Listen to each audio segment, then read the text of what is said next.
Hello YouTubers, this is the noobifier with a rundown of what we know about the repair mechanics within Star Citizen.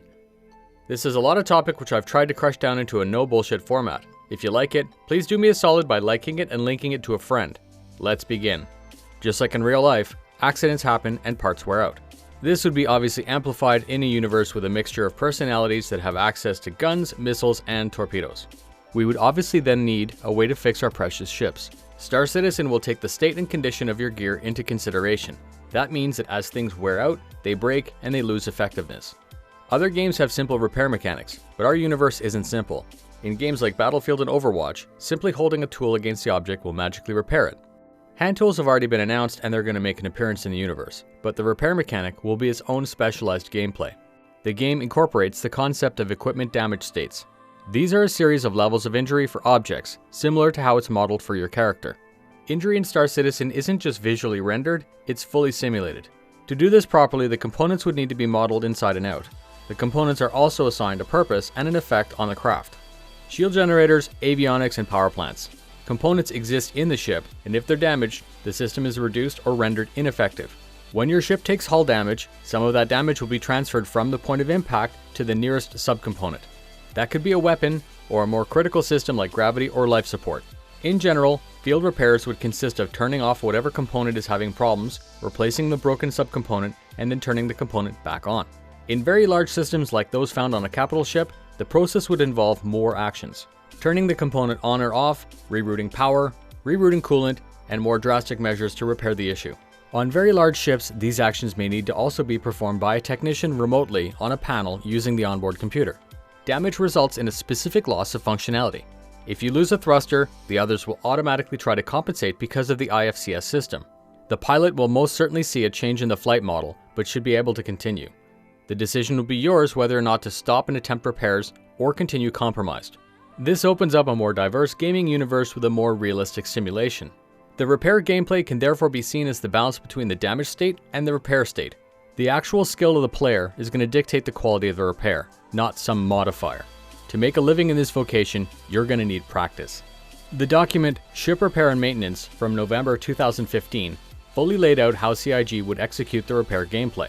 It's very detailed, and I believe that this gameplay will be challenging, enjoyable, and profitable. At the lowest level, a damaged component can simply be replaced. The repair game mechanics include special areas within a ship known as module racks. These racks are strategically placed throughout the ship. On very small ships, they're accessible from the outside. Larger ships have them integrated into the bulkheads. Connies have them on the interior walls of the aft section. And even larger ships like the Caterpillar have fully functional engine rooms.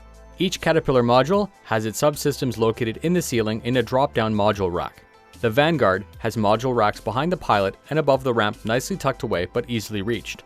This makes it very easy to keep multi-crew ships fully operational. If you're in a Connie with a broken component, the possibility therefore exists to simply replace the component if you have a spare on board. I can actually see myself having a pallet or crate of spare parts with me at all times. If you don't have a spare, you could elect to take a system offline, take components from it to fix a more critical system. An example of that might be to take one missile system offline to fix life support. Now onto some more advanced gameplay. Losing a wing is needing a much more deliberate repair effort. The job in that case will be broken down into two stages: stripping and patching. Stripping, just like in real life, is the preliminary work that you would need to do to execute any job with professional results. This would include laser cleaning, cutting, and surface preparation. This is a skill-based job. The technician would need to know exactly what to remove and where to stop. By cutting too much, you would add cost or weaken the final product. And by cutting too little, the final new work would be bonded to a damaged structure. Patching is the next step. The technician would need to research the recipe that's required to construct the required material. In the case of a damaged wing, the substructure would have to be extruded first. The balance of the chosen material would need to be consistently maintained for optimal results. The repair technician would have to have a stockpile of resins and base material. So just like in real life, a machinist has the skill and material on hand to work on metal.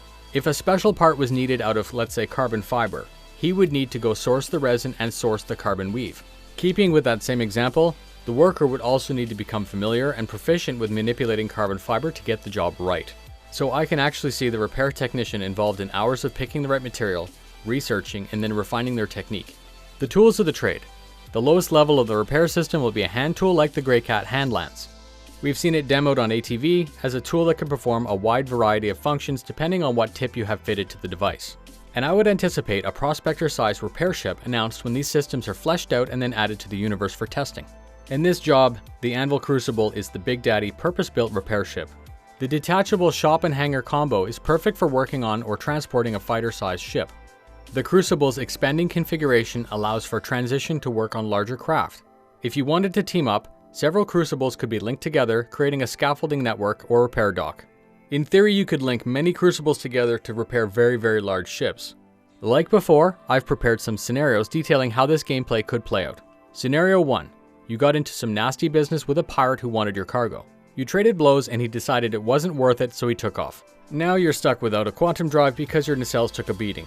You put out a call for help, and after a short period of time, another Connie is willing to sell you the parts that you need. You agree on the price, repair the damage, and you carry on. Scenario 2. Your orc decides to spend the entire weekend repairing ships to grind for credits. You park your team one tactical bound away from the battle. The battle against the Vandal is going very well for the friendly fleet, but the ships on both sides are getting destroyed or damaged. Time to scope out the area. You jump your team into the battle area, keeping clear of the action. With some fighters as escort, you get to work.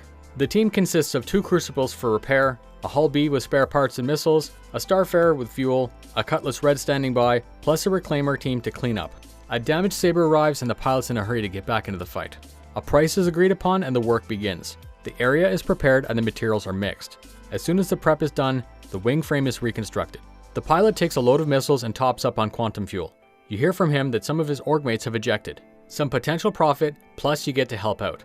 You decide to send your team. A Reclaimer and a Cutlass Red are quickly able to claim the damaged ships while the Red rescues the stranded pilots. The entire weekend is spent having a positive effect on the war effort, and you make a decent profit for your time. I hope you like this breakdown of the repair gameplay planned for Star Citizen. If you have any comments, I would love it if you'd post them up. My goal is to grow, and I can't do that without the help of citizens like you. Please tell a friend about the channel to help me grow and get the word out about Star Citizen. Thanks so much, and I'll see you in the verse.